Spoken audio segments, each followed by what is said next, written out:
Alhamdulillah Alhamdulillahilladzi hadana li kitabihi wa faddalana ala sairil aqwami binabiyyihi. Wassalatu wassalamu ala khairi khalqihi nabiyyina Muhammadin wa ala alihi wa sahbihi wa ummatihi ila yaumiddinihi. Asyhadu an la ilaha illallah wa asyhadu anna Muhammadar Rasulullah.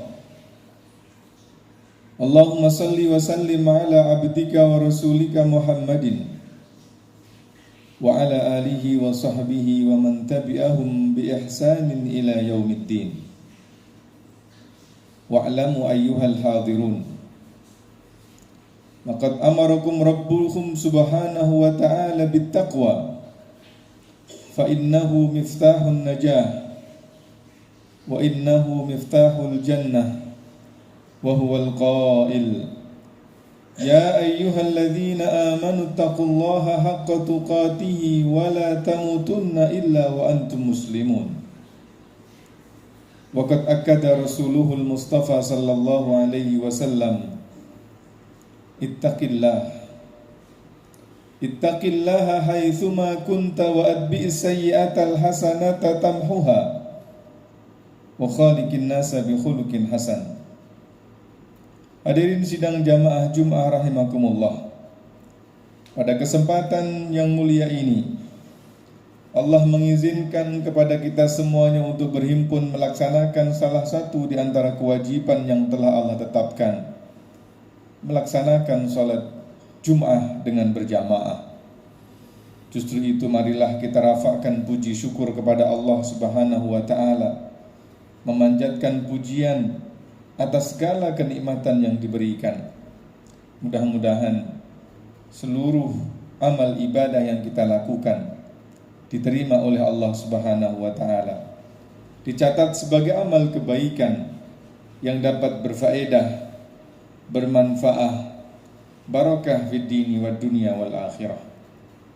Salawat dan salam ma'asyiral muslimin kita sampaikan ke atas junjungan agung Rasulullah sallallahu alaihi wasallam, manusia yang telah ditetapkan oleh Allah Subhanahu wa taala sebagai nabi penutup,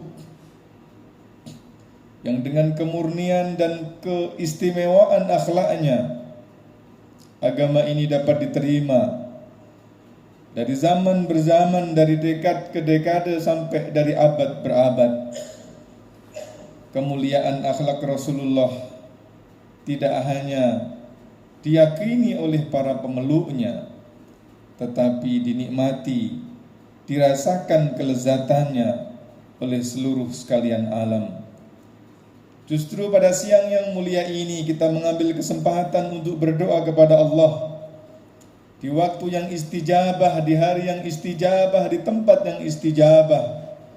Mudah-mudahan Allah Subhanahu wa ta'ala berikan kekuatan kepada semuanya untuk berpegang atas kemuliaan ajarannya, sehingga kita wafat menghadap kepada Allah Subhanahu wa ta'ala dengan berpegang kepada la ilaha illallah.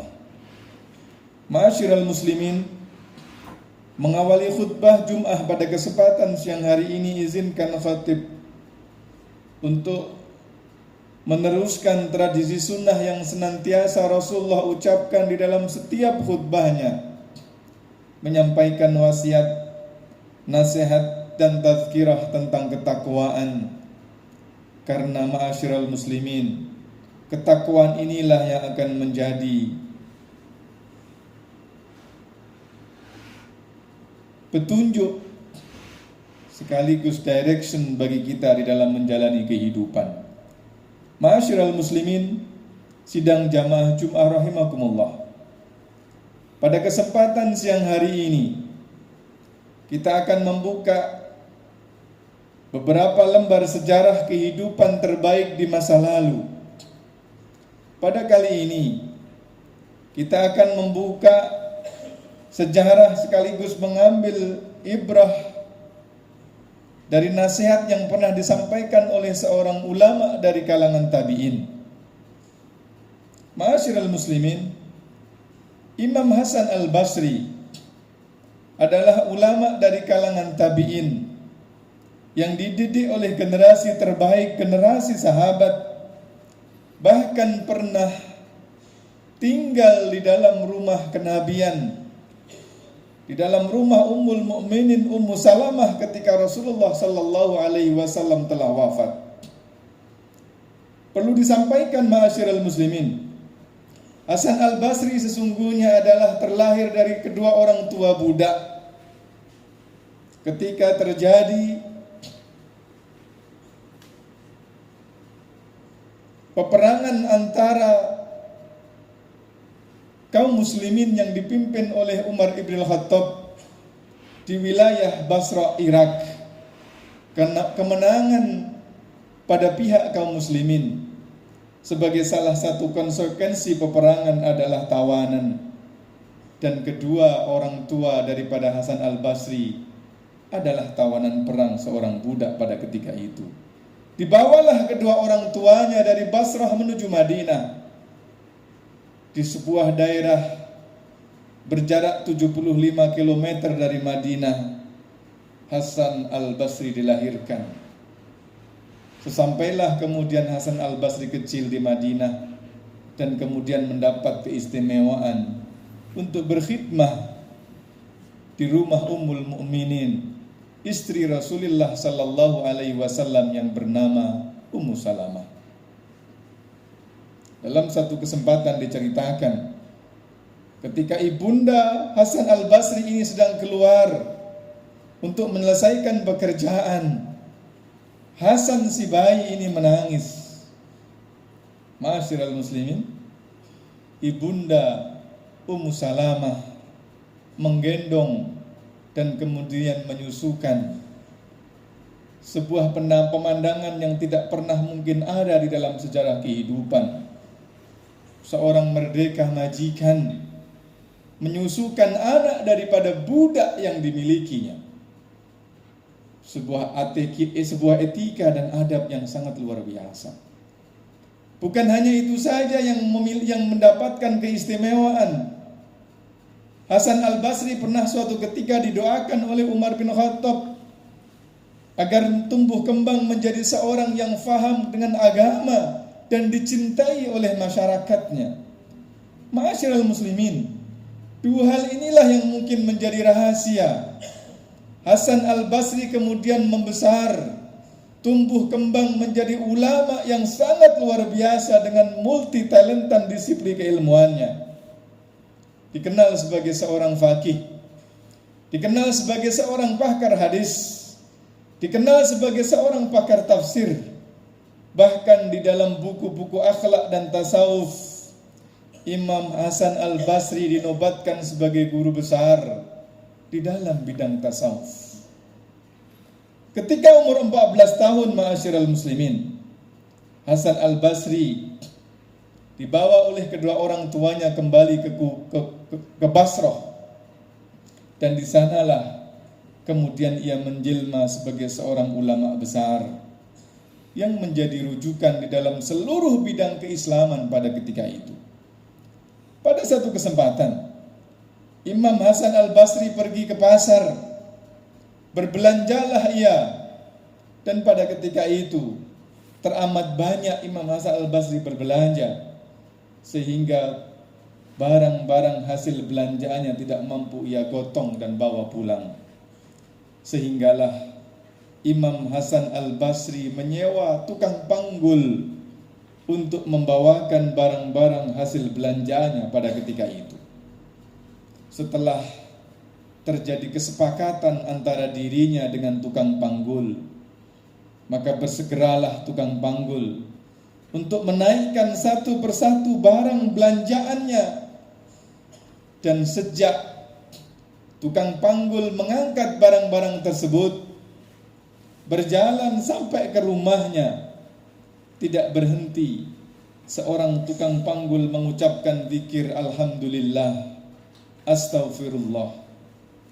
Lisan tukang panggul tidak berhenti mengucapkan zikir alhamdulillah, astaghfirullah semenjak ia mengangkat barang-barang di panggulnya sampai ke dalam rumah kediaman Imam Hasan Al-Basri.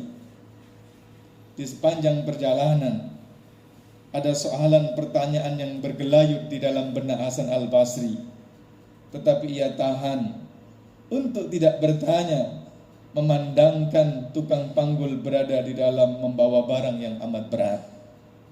Sesampainya di kediaman Imam Hasan Al-Basri, setelah barang-barang diturunkan dari punggungnya, diberikanlah upah oleh Imam Hasan Al-Basri dan kemudian dipegang pundak seraya berkata, "Wahai anak muda, mengapa engkau selalu mengucapkan zikir alhamdulillah astaghfirullah? Apakah engkau tidak memiliki zikir-zikir lain yang engkau baca? Sehingga sejak awal engkau mengangkat barang-barang sampai engkau nyampe ke rumah ini yang engkau baca adalah zikir alhamdulillah dan astaghfirullah." Ma'asyiral muslimin, mendengar pertanyaan daripada Imam Hasan Al-Basri, anak muda tukang panggul mengatakan, "Naudzubillah wahai Imam Hasan Al-Basri, memang saya mengucapkan zikir alhamdulillah astaghfirullah, tetapi bukan hanya berarti itu dua zikir itu yang saya hafal. Bagaimana mungkin saya tidak menghafal zikir-zikir yang lain, sementara Allah menganugerahkan kepadaku untuk menghafal separuh daripada Al-Quran." Ma'asyiral muslimin, tukang panggul, tukang kasar di era kebaikan, di generasi terbaik memiliki hafalan separuh daripada Al-Quran. Sesuatu yang tidak mudah untuk didapatkan di era sekarang.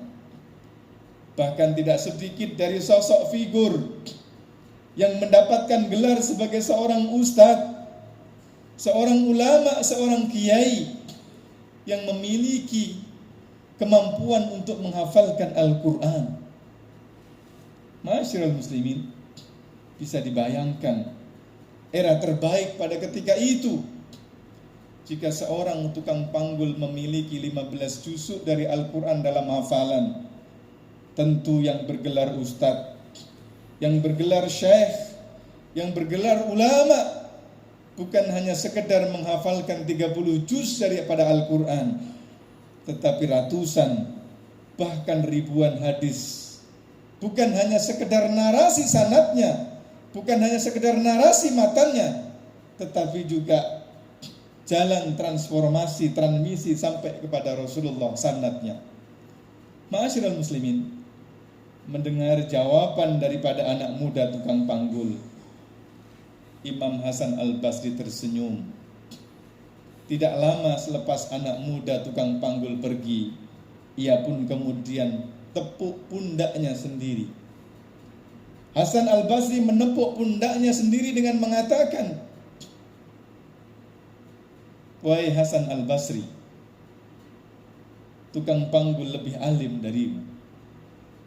Ma'asyiral muslimin, berhari-hari Imam Hasan Al-Basri berpikir, kenapa anak muda tersebut mengucapkan zikir alhamdulillah dan istighfar dan tidak mengucapkan zikir-zikir yang lain. Hasan Al-Basri tidak menemukan jawaban. Hingga keesokan harinya ia pergi ke pasar, bukan untuk berbelanja, tetapi khusus mencari anak muda tukang panggul untuk mencari jawaban. Apa ada rahasia di balik alhamdulillah dan istighfar, dua zikir yang selalu ia baca? Ma'asyiral muslimin, setelah berjumpa, anak muda tukang panggul tersebut kemudian mengatakan, "Wahai Tuan Imam, dalam sepanjang kehidupan manusia pasti hanya akan melewati dua perkara. Yang pertama adalah anugerah. Yang pertama adalah kenikmatan. Yang pertama adalah rizki yang Allah berikan sesuai dengan yang dikehendaki oleh manusia. Dan yang kedua adalah cobaan, adalah musibah, adalah kekecewaan. Dan kekecewaan yang paling besar dan musibah yang paling besar yang dilalui oleh manusia adalah tatkala ia bermaksiat kepada Allah.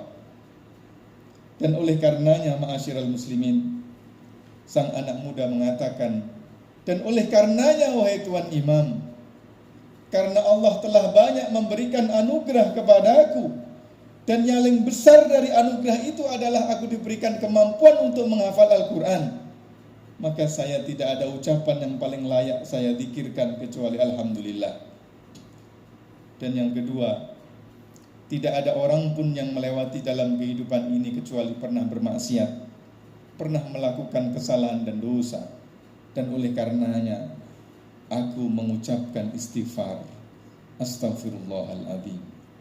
Ma'asyiral muslimin, sidang jamaah Jumat rahimakumullah, untuk kesekian kali selepas mendapatkan jawaban daripada anak muda tukang panggul, Imam Hasan Al-Basri, seorang guru besar dalam seluruh disiplin keilmuannya, kemudian mengaku, ia tepuk pundaknya sendiri seraya mengatakan, ya Aba Abdurrahman, laqad fafiya syahab wa jahila Abu Hasan. Wahai Hasan Al-Basri, sungguh anak muda tukang panggul lebih alim darimu. Ma'asyiral muslimin, sidang jamaah Jumat rahimakumullah, pelajaran terbaik yang dapat kita ambil dari kisah tersebut, tentu setiap kita yang mendengar dan membaca kisah ini memiliki cara untuk mendapatkan ibrah terbaiknya. Akan tetapi, mimbar khutbah pada kesempatan kali ini mengajak secara bersama-sama dan menyuruh kepada kita semuanya untuk meyakini anugerah Allah Subhanahu wa taala yang diberikan kepada kita amat besar. Dan oleh karenanya kita harus memperbanyak zikir alhamdulillah, alhamdulillah, alhamdulillah. Ucapan alhamdulillah ini hanya mengambil 2 detik dari perjalanan umur kita. Jika kita berangkat dari rumah menuju tempat tugas kita mengambil waktu 1 jam, berapa ratus tahmid yang berhasil kita ucapkan. Dan di dalam menjalani kehidupan kita, tatkala kita memperjuangkan masa depan kita, kita sadari ataupun tidak, kita sengaja ataupun tidak, ada banyak kesalahan, dosa yang kita lakukan. Dan dosa kesalahan yang paling besar yang dilakukan oleh seorang hamba adalah tatkala ia tidak menyadari bahwa dirinya sedang bermaksiat kepada Allah. Tatkala seorang hamba tidak menyadari bahwa dirinya telah melewati jalan yang salah. Dan oleh karenanya istighfar adalah zikir yang paling munasabah untuk kita ucapkan di dalam segala kesempatan. Aqulu qauli hadza wastaghfirullahu li wa lakum wa lisairil muslimina wal muslimat wastaghfiru innahu huwal ghafurur rahim.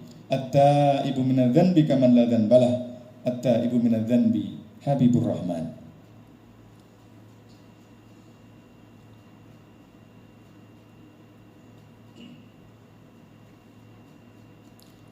Alhamdulillah, alhamdulillah ya hamdan thayyiban mubarakan fi.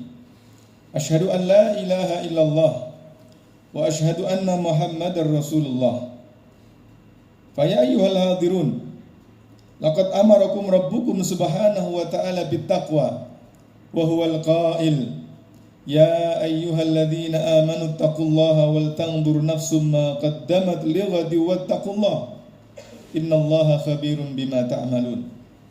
Kama amarakum rabbukum subhanahu wa ta'ala bada'a bi nafsihi wa dhanna bil malaikati qudsihi mukhbiran wa amiran innallaha wa malaikatahu yusalluna 'alan nabi ya ayyuhalladzina amanu sallu 'alaihi wa sallimu taslima.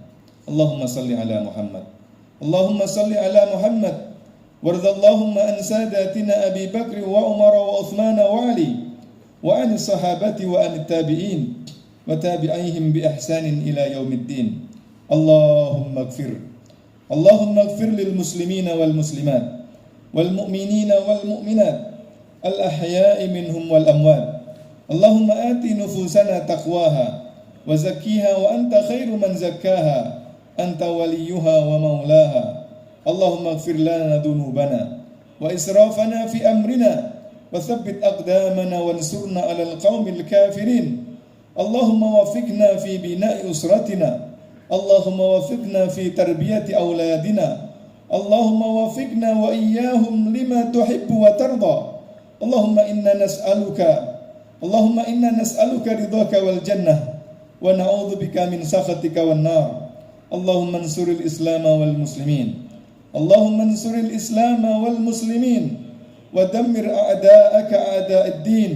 اللهم انصر إخوتنا المسلمين في فلسطين وفي كل مكان. اللهم فرق مكائد الصهيونية والكافرين. اللهم فرق جمعهم ودمر جماعتهم وزلزل أقدامهم برحمتك يا أرحم الراحمين. اللهم وفقنا ووفق ولاة أمورنا. اللهم لا تسلط علينا بذنوبنا من لا يخافك ولا يرحمنا. اللهم ولي أمورنا خيارنا ولا تولي أمورنا شرارنا برحمتك يا أكرم الأكرمين. ربنا تقبل منا إنك أنت السميع العليم وتب علينا إنك أنت التواب الرحيم. ربنا آتنا في الدنيا حسنة وفي الآخرة حسنة وقنا عذاب النار. عباد الله، إن الله يأمر بالعدل والإحسان وإيتاء ذي القربى وينهى عن الفحشاء والمنكر والبغي يعظكم لعلكم تذكرون. واذكروا الله يذكركم واشكروا على نعمه يزدكم ولذكر الله أكبر والله يعلم ما تصنعون. أقيموا إلى صلاتكم يرحمكم الله.